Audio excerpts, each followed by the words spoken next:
15ാമത്തെ തറാവീഹിലേക്കാണ് ഇന്ന് നാം കടക്കാൻ പോകുന്നത്.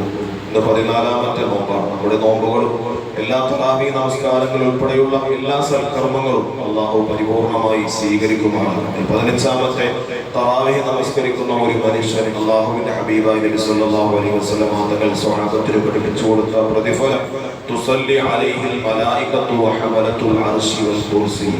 വഹമലത്തുൽ അർശി വൽ കുർസി, അല്ലാഹുവിന്റെ മാലാഖമാർ മലക്കുകൾ എന്ന് മാത്രമല്ല, വഹമലത്തുൽ അർശി അല്ലാഹുവിന്റെ അർശിനെ ചുമന്നുകൊണ്ടിരിക്കുന്ന മാലാഖമാർ, വൽ കുർസി അല്ലാഹുവിന്റെ കുർസിനെ വഹിക്കുന്ന മാലാഖമാർ.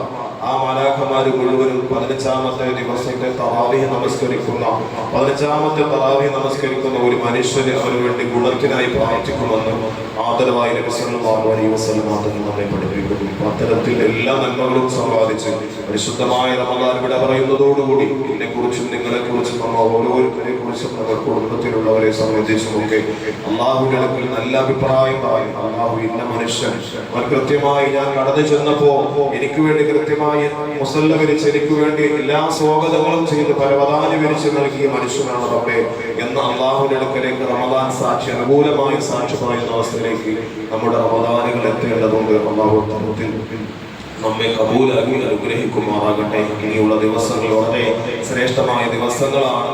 ആ സമയങ്ങളൊന്നും നഷ്ടപ്പെടുത്താതെ പരിപൂർണമായി തഖ്വയോടുകൂടിയുള്ള ജീവിതം അല്ലാഹു നമുക്ക് ഏവർക്കും നൽകി അനുഗ്രഹിക്കുമാറാകട്ടെ.